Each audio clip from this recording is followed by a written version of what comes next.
Hello, and welcome to the Crystal Tablet Podcast, the podcast where we talk about the intersections of politics and spirituality. I am incredibly excited to be speaking to one of my favorite podcasters, the incredible Stephen Grumbine. Um, I've become a gigantic fan of MMT, but it didn't happen right away. I was first exposed to it in 2018 through a presentation given by the Bard economist Pavlina Petrovs, Chernova, yeah. Chernova. Yeah, and at that point, I was kind of scratching in my head. I was like, "Huh, I don't know, what's this have to do with anything?" It didn't dawn on me how significant MMT is for about 4 years. You know what I mean? And I think it's been a slow process. So there's a few different things that I kind of want to open up in terms of like setting the context for the conversation. But before I say any of that, I just wanted to complete the bio and the context and let everyone know Stephen Grumbine is an enormous force in terms of just sharing the information around MMT. It has a podcast that is incredibly good called Macro and Cheese that I've been a big fan of and a listener of the podcast for about 3/4 of the year. I think it was towards the end of 2021 that I got into it. And I just want to say thank you because your conversations that you have on the podcast really was like that last 10% of I was interested in MMT. I was like, I want to learn more. And then the kind of especially the one that you did about inflation, I think was a really heavy hitter, especially when we were kind of having this whole kind of price gouging conversation. A lot of things about that were really cool. And so I'm interested in talking about the podcast and what you do and kind of some of my thoughts about audience, because I think that's a big part of what I think is important about what I'm trying to do here. And then I also think that maybe at some point we could talk about, on your website, you talked about your story to MMT, which I thought was a really interesting part of, the journey. And I think that how we arrive at the things that we believe are just as interesting as the things we believe. So that's kind of throwing out a few of the kind of the top level things. Maybe once we get into it, I kind of have some things that I want to, hear your thoughts on in terms of how I look at MMT in a relationship to what I believe this podcast is about more generally. So that's kind of a menu. I can kind of pick one of those questions if you want, or I'm happy to hear just kind of, whatever you want to respond to first. I kind of threw some, a few things at you. I'm happy to just kind of shut up for a second and hear anything that comes to mind. You let me know. Well, why don't you go ahead and ask me question number one, and I'm happy to jump right in. Sure. So I think probably I think the most interesting one that is on the kind of top of my mind is where did it all start for you, right? Like you've been doing a lot of work sharing MMT, but how did you find it? Was there like an aha moment? Was it a slow transition? What was the kind of story that brought you into being someone who's so vocal about why MMT is important? Well, I grew up very, very conservative, raised by a family that revered Ronald Reagan, had a picture of Ronald Reagan in the living room. So every day we walk in there and see this picture of Ronald Reagan smiling with the American flag behind him. And both my father and my grandfather and my uncles, they all had served in some form or another in the military. So there's a lot of pride in the American flag. There was a overall hatred for all things liberal. And to say it, very, very honestly. And I didn't really have a deep understanding of politics. I grew up in a household that, worshiped Ronald Reagan, worshiped the phone company, and that was about it. And so, my understanding of the world around me was framed in a very narrow way. My understanding of economics was horrific. My understanding of pretty much anything. I just didn't have a great worldly view of the way things happen. And when I went to college, I learned a few things, but even that, I didn't have any kind of meaningful background to give the stuff I was learning, even in college, the kind of framework that would make it coherent and make sense and guide anything about my life. It was just random knowledge that just got thrown into my brain, and I operated without a plan. I didn't have any kind of analysis or framework for how to gauge society or current events, or I had no class consciousness, no understanding of power dynamics. I was basically a smooth brain conservative, to be fair. I mean, I was smart in my own way, but it was really more smart, about how to, acquire drugs, or how to get drunk, or how to find a woman, or, all the things that, people do when they have no compass. And that was me. And, I got through some recovery minded stuff. I'm not going to spend a lot of time talking about that, but suffice to say, I was quite a drinker, and had to remove the alcohol to be able to have the kind of brain that focused on anything of substance. And as I got sober, I started beginning to understand why more people were drunk, and why society was the way it was, and the struggles as you sat in the rooms with people of all walks of life, white, brown, black, gay, straight, women, old, young, didn't matter. Everybody was afflicted by this disease of alcoholism. And so for me, that was the first point where I started shedding some of my social beliefs, because I started seeing everybody the same. I started seeing people through a recovery lens. So in that sense, my world, brought me into a faith-based view of the world as I tried to recover from, alcohol abuse. And my alcoholism took me, career-wise. Once I got away from the booze, I started getting degrees, and I started getting, advancement at work, and things started coming together. So all this is about the way my brain was forming. I had been pickled. I had been a completely clueless conservative growing up. And now all of a sudden I'm going to grad school, and I'm around people of different walks of life. I'm advancing in my career at a Fortune company and Verizon.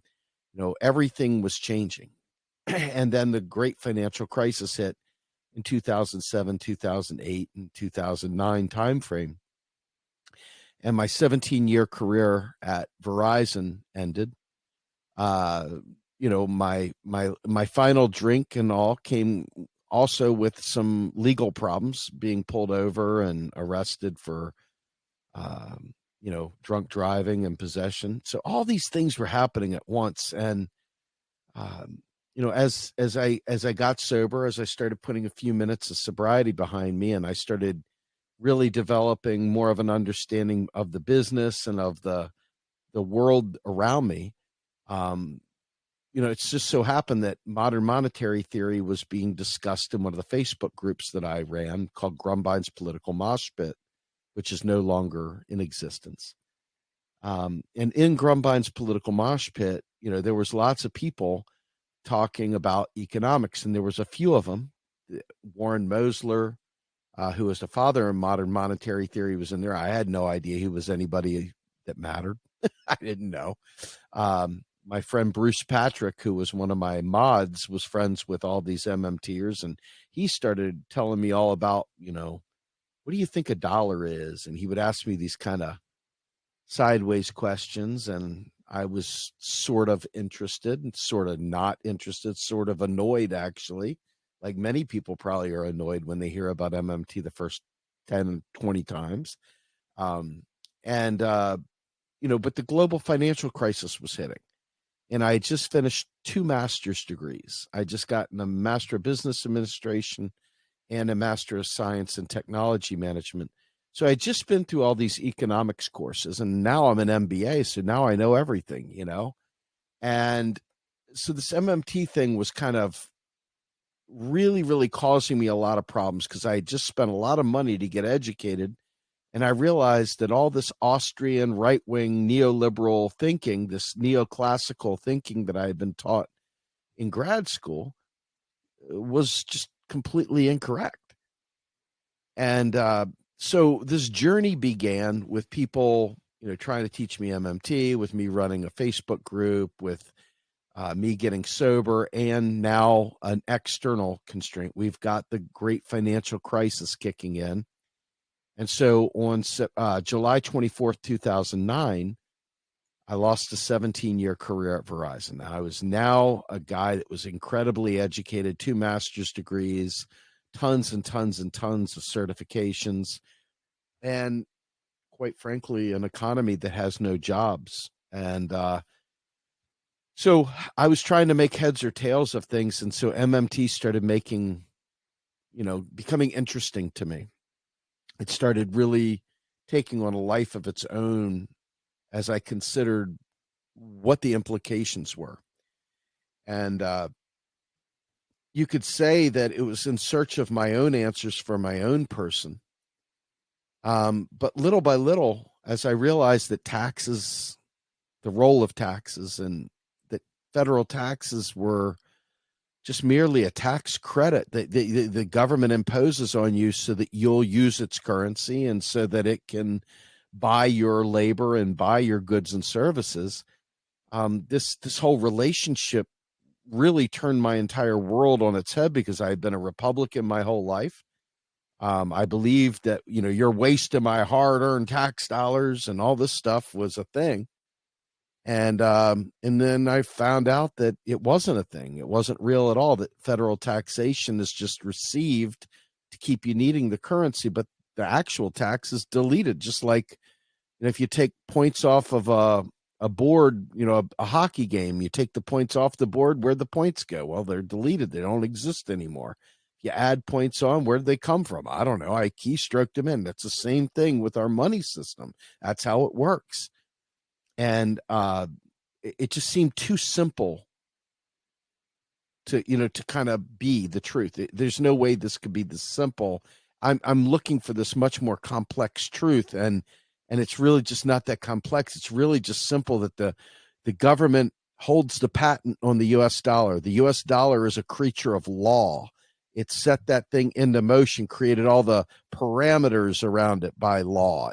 Everything about the dollar is controlled by the federal government.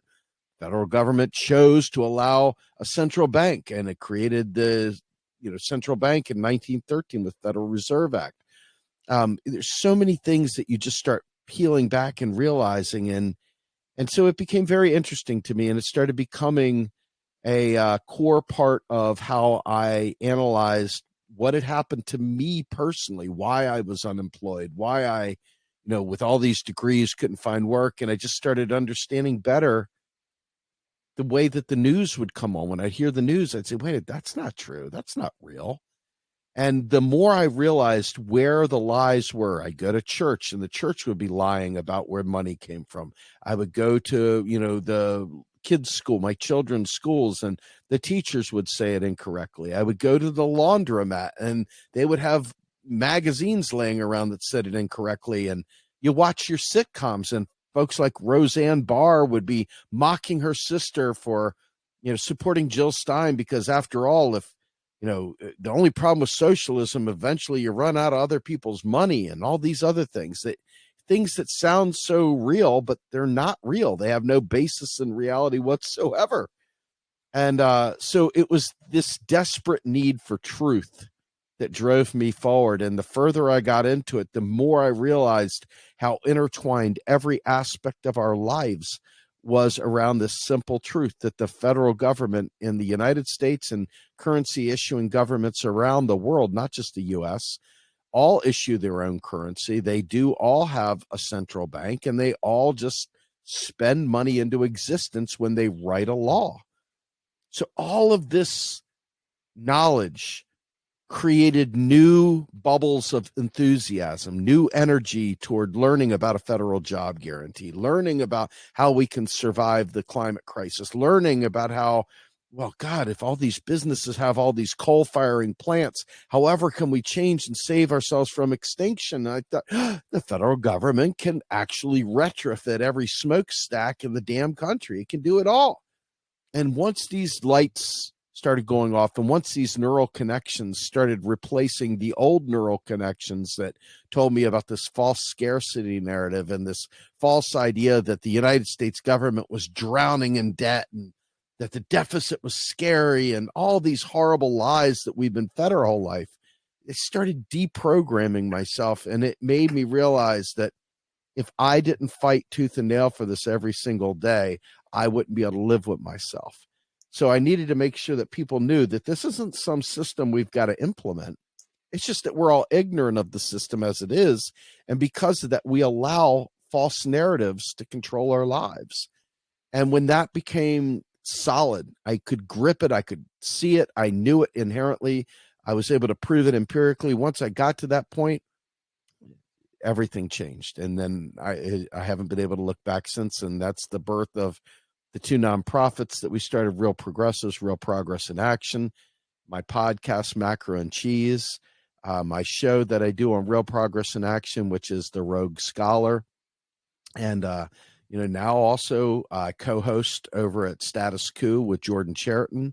And I do my own show over there as well called Let's Get Ready to Grumble. So my entire life has been rewritten in an advancement of modern monetary theory, and not just for anybody, because there's a lot of rich people, a lot of smart people that know about MMT, and they have a lot of passion, they have a lot of desire.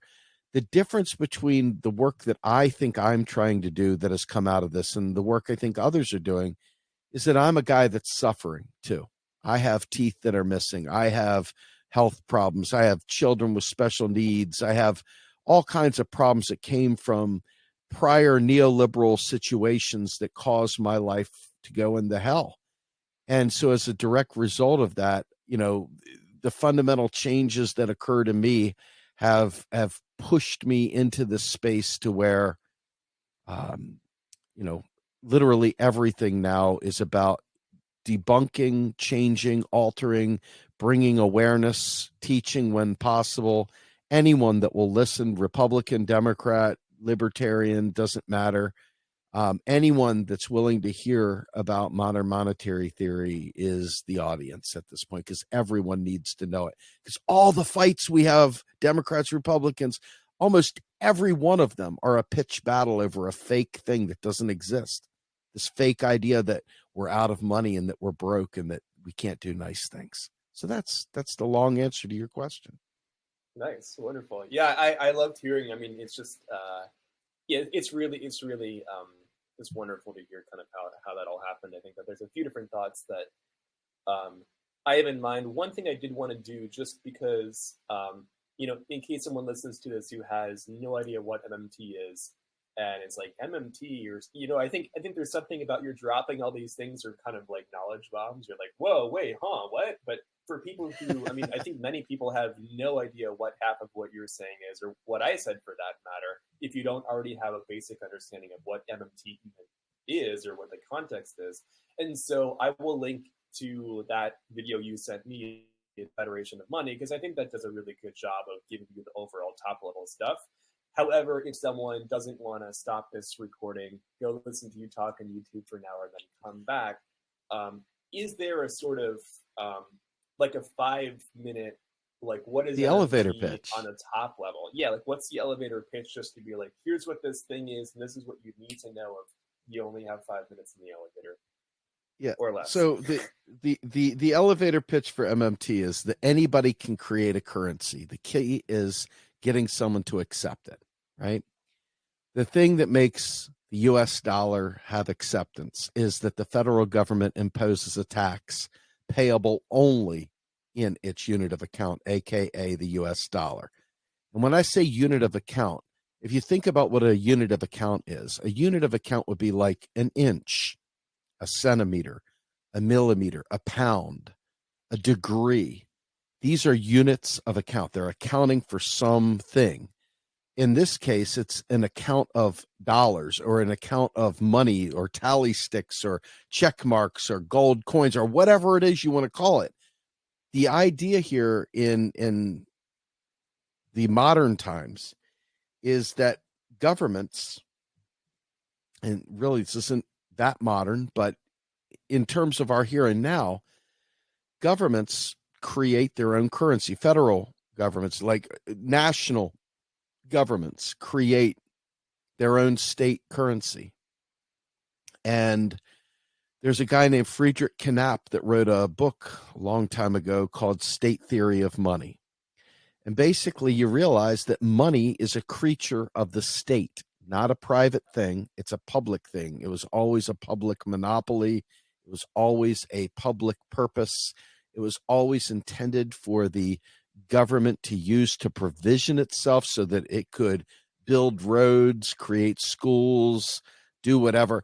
The government needed us to need something to be able to do work. Otherwise, they come up to us and they say, hey, will you go ahead and build us a bridge? Will you go ahead and build us an aqueduct? Will you build us a standing army? And you're like, yeah, I think I'm okay. I think I'm going to go ahead and eat some potatoes, watch some TV, maybe go fishing, maybe hang out with the kids. I don't really think I want to do that. The government goes, oh, yeah, I see your point. What if I give you this gold coin right here? Will you now build me a bridge? Will you now build me an aqueduct? Will you now build me a standing army? You're like, I don't know what I'm going to do with this gold coin. What am I going to do with this coin? It doesn't do anything for me. And they're like, you're right. And so they come back and they say, well, I'm imposing a 10 coin tax on your hut, your property. And, it's payable only in the coin that has my face on it.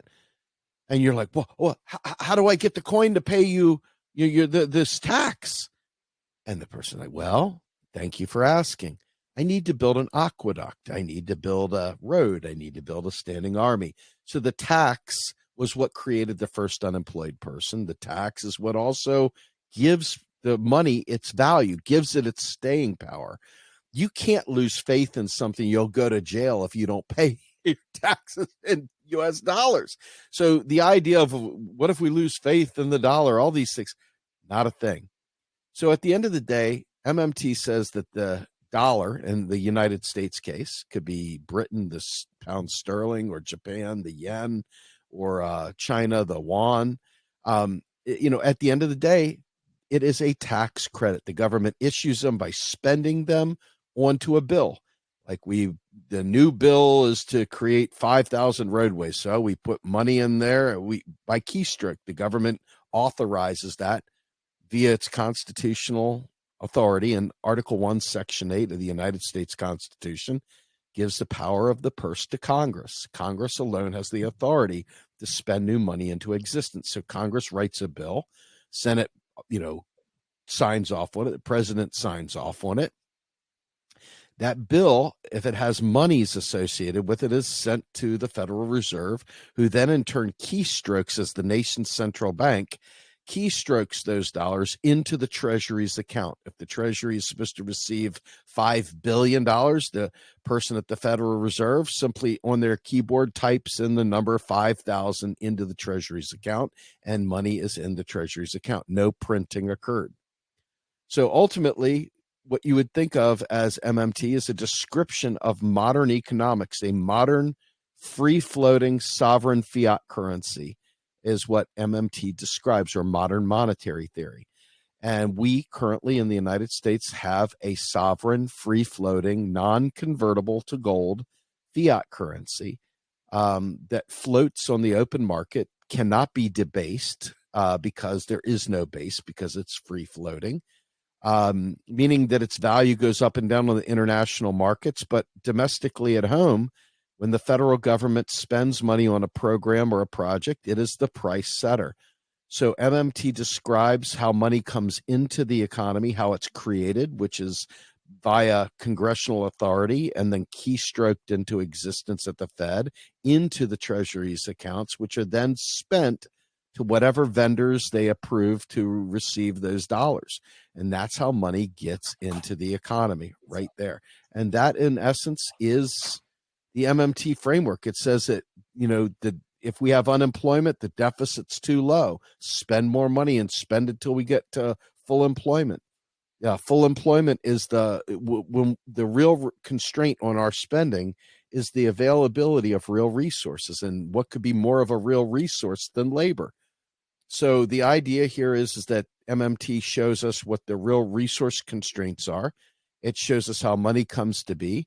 It describes the fact that inflation is a feature of prices paid by the federal government.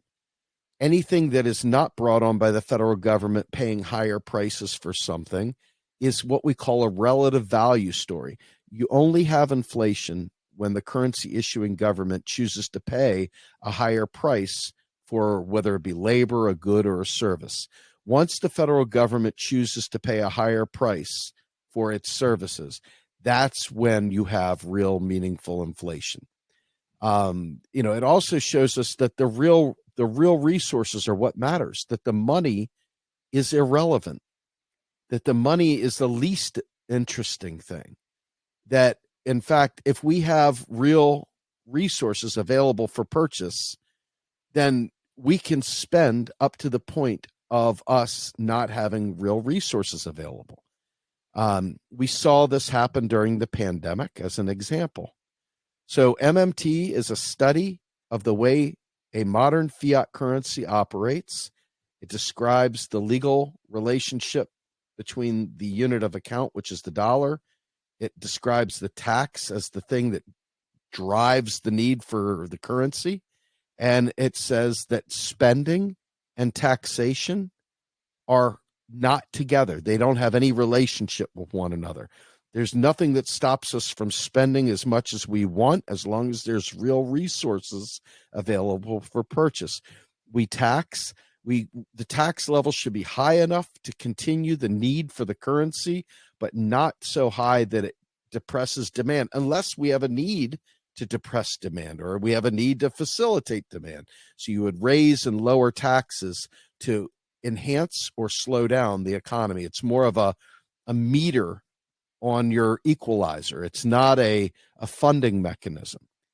And I guess the last thing I would say also is the role of bonds in the production of currency. Bonds are sold after money is spent. In other words, money comes from the state. So the state has to spend it first. So if it's spent it first, it's clear that it's not spending tax receipts, right? It created the currency that you're spending. So once that light bulb goes off, the rest start coming off pretty quickly. But that's the point, is that MMT shows us that we spend first, then tax, then interest, then bonds. It's not the other way around. I mean, we do not have a situation in any way where bonds fund the federal government. In fact, bonds, the only purpose they serve anymore, they are a relic of the gold standard era. Bonds used to serve as a means of taking money out of the economy to delay purchasing power, like what they did in World War II. Because obviously factories were at 120%, everybody was working. There was no goods and services available for the domestic economy. Everything was being geared toward the war machine. So they had to slow down. All these people were working crazy hours. They were making lots of money, but there was no goods for sale. So what did they do? They turned everyone's patriotic duty and said, hey, buy war bonds. And that way it would delay purchasing power until after the war, so that, we didn't have runaway inflation during a wartime situation. So with that said, that's MMT in a nutshell. MMT is a creature of the state. It's a creature of law. It defines and shows us what the real limits of spending are, which is real resources, explains what the tax purpose is, and it shows us that government is the monopoly price setter. It doesn't get wrapped up in the conspiracy nonsense about the Federal Reserve, though we can talk extensively about that. Doesn't really matter whether anyone has faith in the dollar or not. It's irrelevant because the tax. And it also debunks the idea that we're just printing money. MMT doesn't say anything about printing money. So if you hear someone say printing money, they're not talking MMT. Cool, thanks. I think there's MMT just sort of like it's like the opposite of Pandora's box, because you open it up and everything that comes out is good, so it's like the two main things. I think that two of the big sort of people who maybe would have a reservation about MMT, and I feel like the kinds of people that both of us have and will have many arguments with. So I wanted to kind of maybe we can both take turns at kind of poking a little bit at some of the primary detractors. One are Bitcoin, right? The people who are obsessed with Web3 and we hate the government and the currency they said, and we need to have real money that isn't controlled by those corrupt people in Washington. So that's one whole very popular group. Libertarian, definitely. I had some libertarian. I think that look, if we can be free and not fuck with other people, let's have more of that. So there's a certain kind of like, okay, I see a part of that, but then 99% of libertarian thinking is oppositional to that very premise because of the actual structures in place, but that's a whole different conversation. So I think there's kind of like a lot of like abrasive, obnoxious memes on the internet with like money printer go burr, and there's like the weird Microsoft Paint. It's a very strange time. A lot of people who are within this kind of Bitcoin cryptocurrency worlds who live in a very different universe when you think about what money is and how it operates. That's one group. And then overlapping a little bit, but also kind of separate, I was a conspiracy theorist for a good part of my early 20s. And I don't regret that because I think it really made me understand where a lot of people are coming from who I now don't share a lot of values and beliefs with. But I think there's something about rejecting what you're told thing that I think is really cool about, that was part of what I was drawn into. There's something you're not being told. There's some kind of hidden power. There's some kind of conspiracy, right? And I think that part of the reason why I don't really spend any time in those spaces nor have those conversations is not so much because I don't think there is a conspiracy. There may well be, but the deeper conspiracy, just to kind of build upon that language, is more how we think about the world. And so for me, I was thinking about why MMT, why I'm kind of like a true believer now. And it's sort of like thinking about how that there's a sort of the inherited version of things. There's the rejection that is sort of your rebellion phase, which for me, part of it was the conspiracy stuff. And then I think there's saying, okay, well, not all experts are just wrong because they're part of the system. And so that level of discernment has made me really just love so much more that, not everything's a monolith. There's just such a diverse range of views. And so MMT, because it really actually answers real things in a way that let me just stop there. So those I think just before I get on one of my rambles, I get very rambly. What are some of could you kind of, what do you say to those two groups? There's the conspiracy people who think that behind the scenes there's some kind of cabal of villainous whatever, without getting into the darker aspects of it, but you know what we're talking about. And then there's the very much like the people who are angry that we don't have the gold standard based currency because that's real and that's tangible, and we need Bitcoin because it can't be messed with by the government that is inherently trying to control everyone. Which, when we're talking about the demand for your taxes, there's definitely something to that, but I think it misses the larger conversation about the public and infrastructure and all the stuff that we need to have a operational society. So those are the two things I wanted to kind of just hear how it comes up for you. What do you say if you can kind of summarize some of those kinds of contestations, I suppose? Sure. So I am a avid anti-neoliberalism warrior. So beyond the MMT framework, my focus is on eradicating any and all forms of neoliberalism. That's the entire privatization narrative that has been driven by a false narrative. The government can do nothing right, that private sector is inherently better, et cetera. And I started understanding, even with an MBA, that obviously once you privatize something, you now enter into a profit motive that will drive the decisions of whatever it is you privatized going forward. And that means that naturally the overall well-being of everyone else isn't the first priority. Maximization of profit is. And so once I realized that was the nature of privatization, I stepped back and I said, wait a minute, okay, The currency issuing government has no profit motive because it deletes currency when it receives it.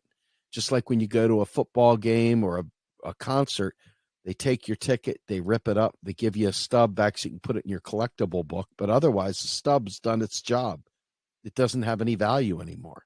The value was the experience of going to the show.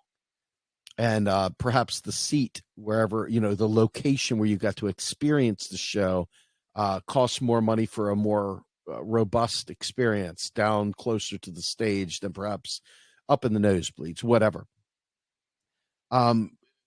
So if you think about that, the goal of Bitcoin and the like is to decentralize money. I've already told you that fiat currency is a creature of the state. It's a creature of law. And the Bitcoiners and stuff don't like the state and they don't like law. So they tried to create something that was super state, beyond the state, irrespective of the state, in terms of this DeFi with the private mined tokens, these invisible imaginary tokens that these guys actually tried to build according to the gold standard so that they would have a limited number of these tokens. Well, when you've studied this long enough, you understand that money has a natural helium effect. It goes to the top. And in Ponzi schemes, the person that's first in the door is going to be the one that wins the most. And so within the Bitcoin world, they got two factors going on. Number one is a bullshit scarcity thing intended to create like a de facto virtual digital gold standard. And the scarcity thing was for all the early adopters. Those guys made out like bandits. So you get the pump and dump on the Bitcoin side. Well, what is Bitcoin other than an envelope? It's nothing more than a digital envelope that carries state currency through it. So they at first thought they had a currency, that they were going to beat the dollar back with this currency, and this would bring about an end of the dollar. Well, as long as the dollar can tax, we already know that that's not going to happen because they'll put your ass in jail. So the facts are that there is a motivation to use the state currency because the price is more than you're willing to pay. The next part of this is that when you're using Bitcoin, once again, how do you price Bitcoin? You price Bitcoin in US dollars or whatever your state account is. Why is that? Because Bitcoin is not a currency. It's a digital, beanie baby. It's a digital baseball card. It's a digital collectible. It's a digital, commodity. It's more ephemeral than spirituality. It's a belief. It's not a real thing. And so the thing is that Bitcoin has no real intrinsic value in any way, shape, or form. And if you remember at the beginning of this conversation, one of the things when I was talking about MMT and defining MMT is that it is a tax. The currency is a tax credit that anybody can create a currency. The key is to get it accepted. Well, the volatility of Bitcoin has been insane. Not just Bitcoin, but all these other knockoff, factory second, kind of other crypto coins, Ethereum, Litecoin, all these, just tons of them, right? These guys envision being able to, replace the dollar. But in fairness, they've all come to the realization that it's just merely a payment system. It allows them to do incognito payments. It turned into basically a Ponzi scheme where once the market fills up, the old timers jump out, cash in. They don't keep their Bitcoin. They don't hodl. They cash in their coins for US dollars because they know it's about to drop down again to nothing. And when all the early adopters get out and they get US dollars in place, the next group does the same thing. So I think in the end, it's important to note that Bitcoin is not a currency. None of these are really currencies. And if you want to learn more about this, I recommend a guy named Brett Scott. He wrote the fantastic book Cloud Money, possibly my favorite book out right now. Definitely worth uh, your time. Definitely worth your time. So that's really, at the end of the day, I just smile at Bitcoiners because they're joining into a Ponzi scheme.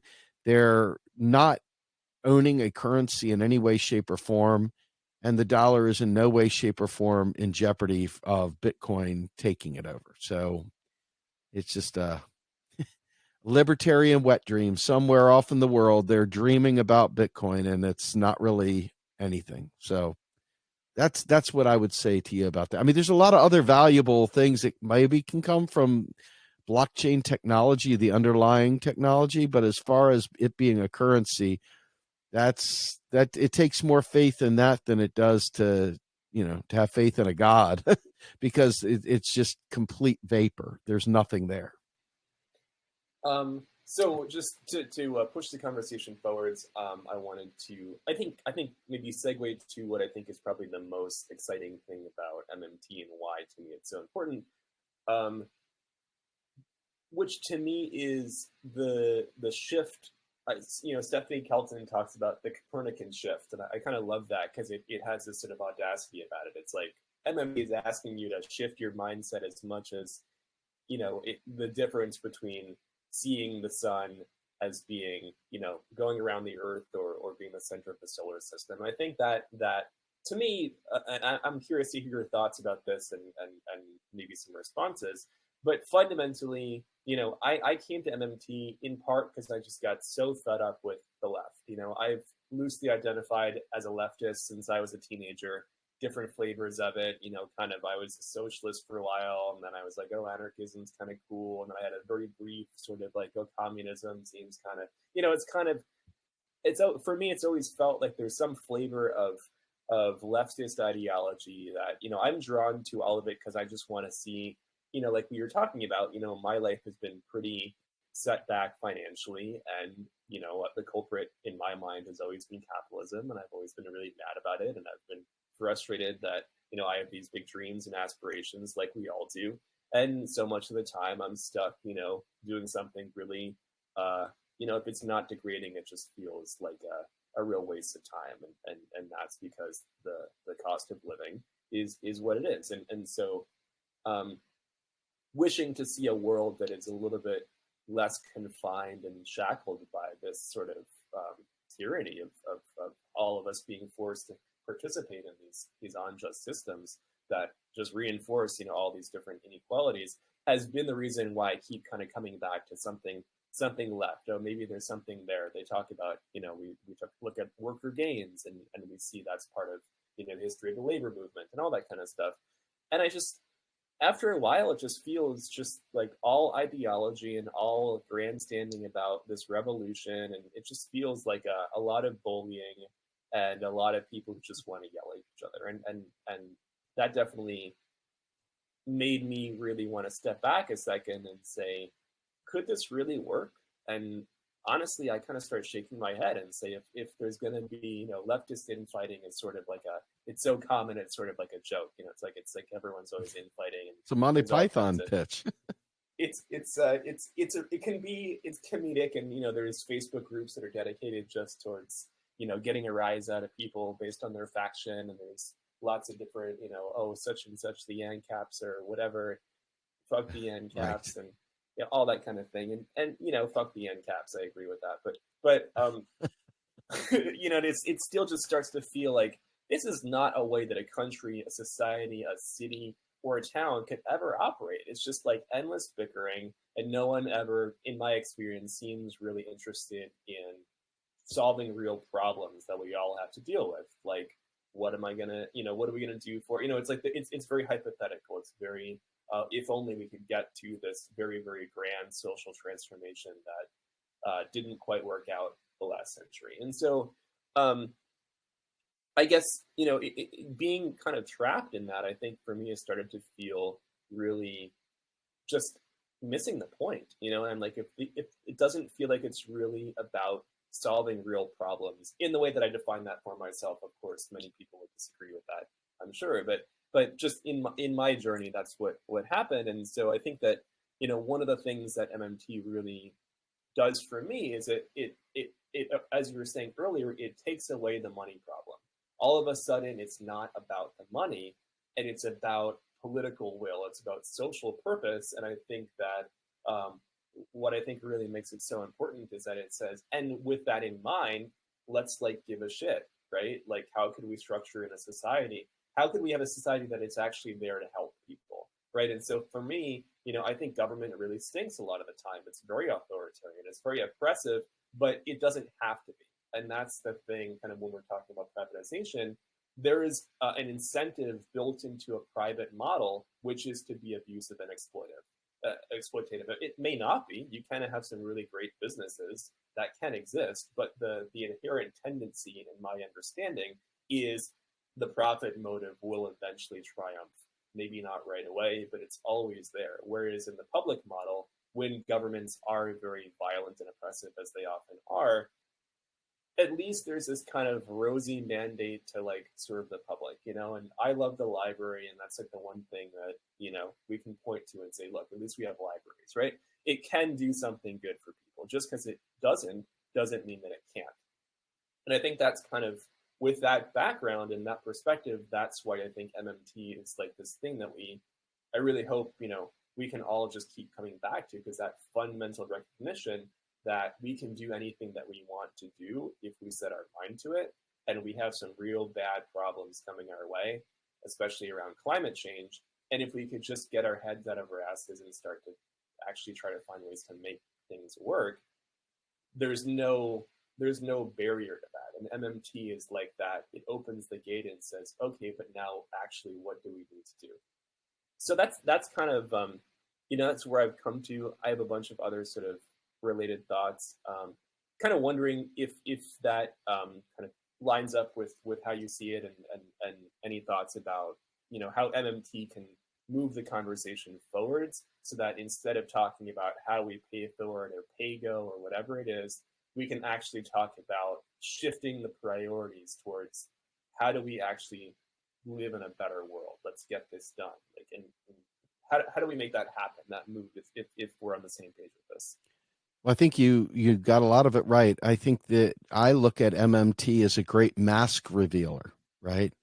Once you take away the idea that we're taking your hard-earned tax dollars and wasting it on so-and-so's abortion, or once you take away the idea that your hard-earned tax dollars are going to Israel or Ukraine, or once you get rid of the idea that your hard-earned tax dollars are going to pay for a needle exchange, or whatever it is, whatever thing you don't like that you fancy the government using your tax dollar for, once you get rid of that, and that is no longer a thing, and now all you're left with is, well, what matters? We can pay for anything. This is not an issue of money. Now you get to see the real hearts of people. You get to see who they are, what they value, etc. And it takes away a lot of the lines that have been created between Democrat, Republican, Libertarian, etc. Now you're just left with, okay, we know we can create enough money to do whatever the hell we want to do. So let's not even talk about that. Let's instead focus on, what do we want society to look like? How do we want to survive climate crisis? How do we want to explore the universe? How do we want to enhance the lives of every man, woman, and child? Do we want to enhance the lives of every man, woman, and child? That's not a given, because not everyone does. In fact, when you already have, this is one of the real challenges we have in this world. When you already have, the way you measure yourself is by the distance between yourself and the next person below you. So if that's the case, then what do? I'm so sorry about my alarm. I got to get my kids off the bus here momentarily. So anyway, when you think about that, I consider the MMT lens to be the great reveal. It's the great reveal. It tells you who you are as a human being, what you value, what you don't value, what you think people should be able to enjoy in life, and how you think we should treat animals and how you think we should treat the, ecology and the environment as a whole. And so to me, I think that this, most people I don't believe are evil, maniacal, crazy people. So with that in mind, what would happen if that wasn't in play? And I think that that's the big aha for MMT, is that it gets past the money story and gets straight down to what do we need. And I think to a large extent, the wealth inequality really, really serves as what guy I recently spoke with, Jakob Feinig, talked about money silencers. And so, money is used to silence people. It's used to pretend like there's not enough of it, so you can't create it. So naturally, if you can't, that means you're trying to steal from somebody else. And they keep these narratives alive to prevent us from asking for more. And so I think that the MMT reveal shows us point blank what is possible, and it shows the internal factions, right? Of what people are fighting for, because they no longer can say we can't do it. Now it's just a matter of, I don't want you to have access to free education. I don't want you to be able to get your cancer cured without putting you in bankruptcy. I don't want the all of the planet to be clean. I only want the rich sections of the world clean, or whatever. It just really kind of reveals the heart of individuals. And I think that I want to believe that, minus that more good people would come out of than bad, because I believe a lot of people have been, propagandized, quite frankly, into believing some really, really false things that they've internalized, made part of who they are. And functionally, they're stuck there. And as a society, because they're stuck, we're all stuck, because we're held back by the weakest link. And the weakest link has been manufactured by a false narrative, and MMT solves that, in my opinion. So to me, it's the single greatest, most important point, is understanding the real resource distribution that is enabled by having an understanding of a state currency that can be used for the public purpose, not for private interest, but for all. Yeah, it's totally like I was thinking about the Wizard of Oz a little bit, and how it's sort of like you get to see kind of behind the scenes. It's so different than what it looks like. Um, I know you have to run. I have one last question that I would love to ask. Give me a little time check for how you can stretch it. Yeah, Or it would have to be quick. It would have to be quick, because I've got like 5 minutes max before I got to be down there for when the bus comes. Gotcha. Okay, so I'll ask it real quick, and then we'll wrap things up. So I guess the last question is something I've been thinking about a lot is, um, to me, the reason why MMT, or something like MMT, and this is not only with MMT but in general why MMT for me personally has been such a revelation, is that I think there's a tendency on the part of a lot of people to look at things as if they just are. People are disconnected from the historical process, and it's my whole life. It's been like, hey, things like modern psychiatry didn't exist 300 years ago. These definitions didn't exist 500 years ago. The versions of ourselves that we identify with didn't exist. They're in time. But I think a lot of times that just doesn't really connect with people, and it's always been this weird struggle where people look, and I think a little bit it comes up for me with the whole kind of gold has value, that there's something fixed in this idea. Same with a lot of these myths about the deficit and all the stuff that debunks. There's something for me, this is more of a deeper philosophical question around how we cognitively think about the world, and I think for me that's always felt like the real barrier, where there's something about MMT makes you aware that these things are made up, right? And just because they're made up doesn't mean they're not real. They're actually more real in some ways because they're made up, and then it turns the focus inwards to say, well, what do we do with that?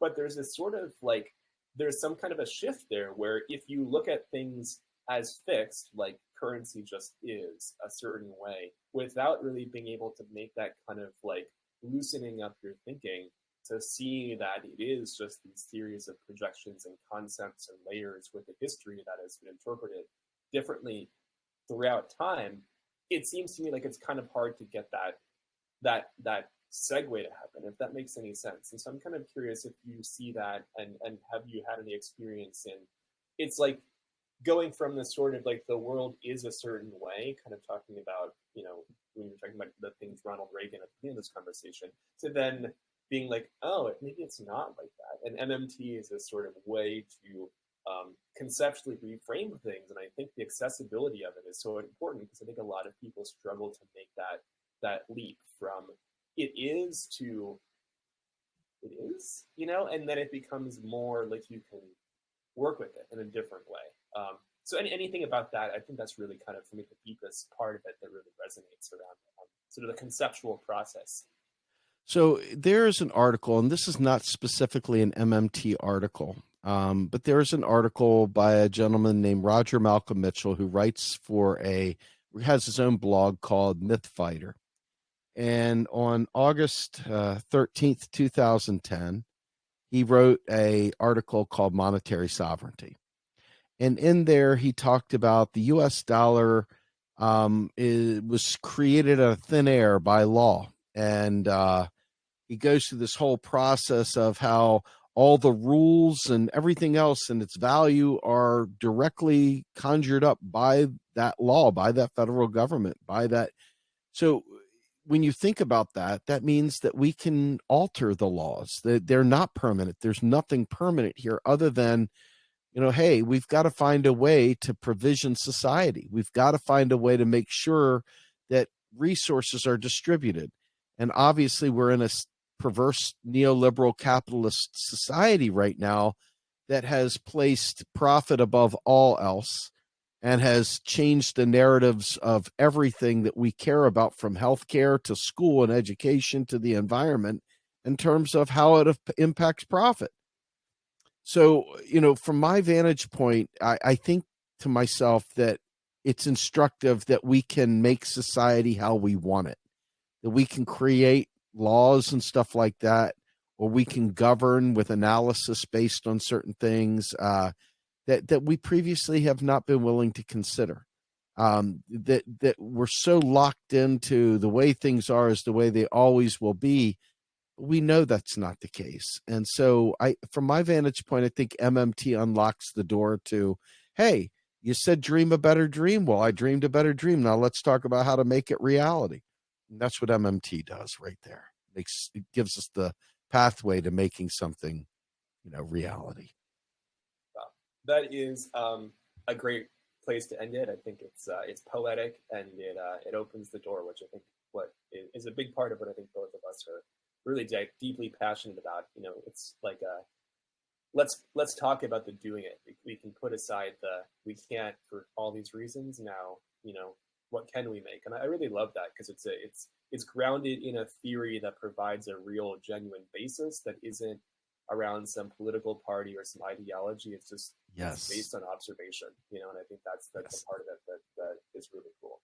Anyway, absolutely. I don't want to hold you up anymore. I'm so appreciative that you took the time. I love this conversation. I'd love to have you back on down the road once this podcast is a bit more evolved, and maybe some who knows when. But yeah, this is very fun.